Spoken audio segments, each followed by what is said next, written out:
we mustn't talk about community only as a noun.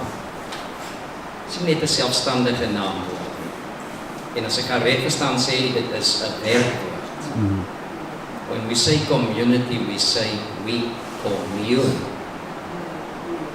We interact with each other. We share in life together. We make community. We create community. Where community is now, it's almost passive. Community is verb, is immediately active, even activistic.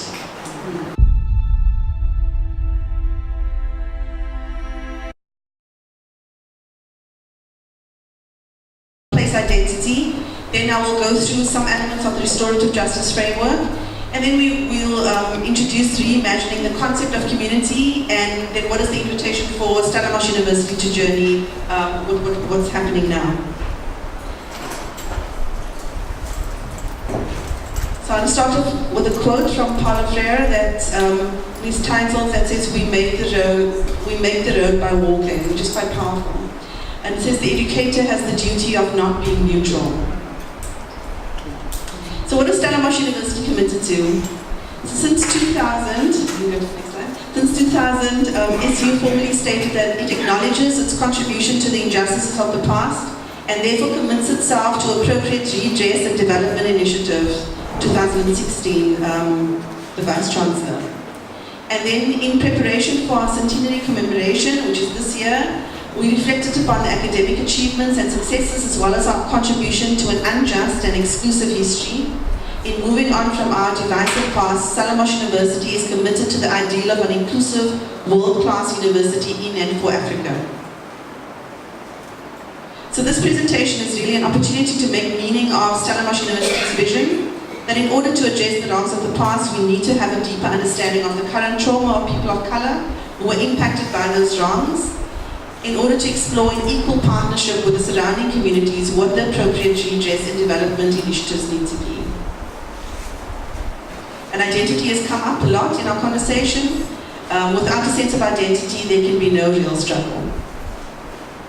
So I want to talk a little bit about the relationship between people and place. I think it's very significant that we are in this building, in the look of school. There's a very deep, historic relationship between our people and this place.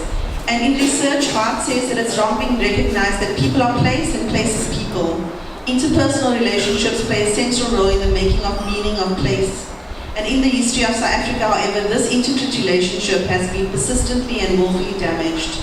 People other than whites are either denied the freedom to define their own spaces, or those places with whom they've come to know and love were wrestled from them. I'll tell you a short story of identity and place from District 6. It's quite a powerful story. So the Abrams family in District 6 also says, no matter where we are here. So the story is entitled My Pigeons Come Home.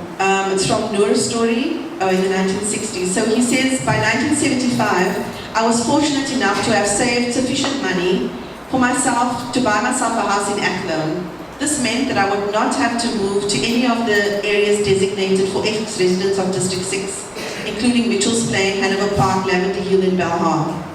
So on a warm day in January 1975, my wife and I, with our 2 children aged 3 and 5, moved to our new home in Athlone.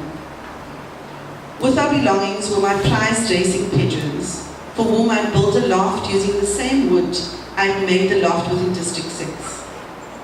So after 3 months in Athlone, I felt that it was time to let my pigeons fly free to see if they would return home.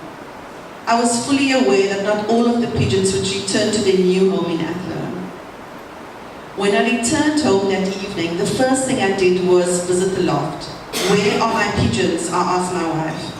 Not a single pigeon had come back. After a sleepless night, I returned to work the next morning, driving as I always did through the demolished landscape that was once District 6. I drove past the now empty plot that used to be my home in Caledon Street, and I saw a sight that shook me to the core. My pigeons, all 50 of them, were congregated on the empty plot where our home had stood. Getting out of my car, I walked to where the pigeons were. Very surprisingly, they did not fly away, but looked into my eyes as if to ask, where is our home? So identity in place is very, very powerful. The places where people worked and lived, the spaces where children played, are fundamental to the development of both our community and individual identity. And we're very aware that people that are attending this building today have also experienced trauma and loss and are still carrying that pain with them today. So it's a sense of, can you go back? It is a sense of belonging, togetherness, and collective participating in sharing activities, which is a crucial element in the formulation of identity. So when we speak about the loss of identity, it is completely understandable with the loss of place that people have experienced that's in this room. So in order to maintain a sense of self and identity, memories need to be shared, and that lies in with our truth-telling concept. And we're looking at how do we do that, and why are we organized like this today, and what kind of framework are we looking at that governs our way of being together. And so I want to speak a little bit about what is restorative justice. So restorative justice is fundamentally concerned with restoring social relationships, with establishing or re-establishing social equality in relationships. That is, relationships in which each person's rights to equal dignity, concern, and respect are satisfied. As it is concerned with social equality, restorative justice inherently demands one attend to the nature of the relationship between individuals or groups or communities. So different community groupings, the municipality, the university, businesses. The equality of those relationships is very, very important within the restorative justice framework. In order to achieve the restoration of relationships within restorative justice, we must be concerned both with the discrete wrong and the relevant context and causes, and emphasizing again the restoration of relationships in line with aspirations of the Constitution, founding in a society of equality, dignity, and freedom. So Villa Vincentio, actually, as I explained on the video, it's a Canadian framework that uses the concept of Ubuntu to depict that my humanity is tied up with your humanity. So when my humanity, as the university's humanity or the municipality's humanity, is tied up with the community's humanity, the effect of such a concept on humans our understanding of justice becomes very clear. So it's not I'm doing something for you or I have to deal with your concerns. We are all tied up together in a new concept of community. We are the community together. So if one's humanity is tied up with the humanity of others, what makes others worse off also brings harm to oneself. And it's the same of an injury to one is an injury to all. If you are struggling with service delivery, you are struggling with loss of identity, with language, that has to also be my struggle. So the response to the wrongdoing must aim to repair the damage, to make the wrongdoing better off. But it is only in doing that we can address the harm the victim has suffered. In other words, restoration requires attention to each part that it suffers, for restoration is impossible as if part of the whole is harmed. So Paulo Freire says that leaders who do not act dialogically but insist on imposing their decisions do not organize the people, they manipulate them. They do not liberate, nor are they liberated. They oppress. So it's very important that we engage always in dialogue, in spaces of equal dignity and equality, and create spaces of shared voices. Also, what is important is that justice cannot be concerned with equality in the abstract. So people talk about symbolically we are doing this for you, symbolically we are doing this. Rather, this equality needs to be a social equality. If justice needs to be a human concern, then it must be focused on equality between human beings. It cannot be a hierarchical relationship where people come and say, I want to come to you because you have more power than me to sort out my problems. It has to be relationships where people share power and have equal voice. Thus, justice must be about establishing or re-establishing a social equality by means of equality of relationship. So social equality exists when relationships are such that each party has their rights to dignity, equal concern, and respect satisfied. Restorative justice aims to restore relationships, and thus it is a very relational framework. Paula Frey also says the oppressors do not favor promoting the community as a whole, but rather selected leaders. And I think that that is very, very critical. We are looking at connecting the community as a whole and not just work with specific selected leaders. That is very, very important when we navigate this framework.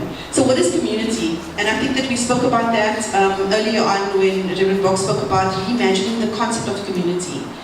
So in our mindset, we've always understood the community as in the community of Calm or the community of Idas Valley, Kuttersville, Klapmuts, Stellenbosch. But we want to challenge the concept that we have come to understand that that concept of community has to be redefined and reimagined. That we are only in community once all the role players in this area are together and have an equal voice. So when we are together in a space where we share vision and we share equal power, that is a new concept of community. So if we're struggling with a municipality or a university, or we're struggling with surrounding areas, when we are in community, that struggle becomes our struggle. So together it is a new way of addressing challenges and problems and setting new dreams and goals for ourselves. So, as it says, community is comprised with relationships between individuals. It's not only found in our geographical location, and I think that that is what apartheid has done to us. We have understood our sense of community, and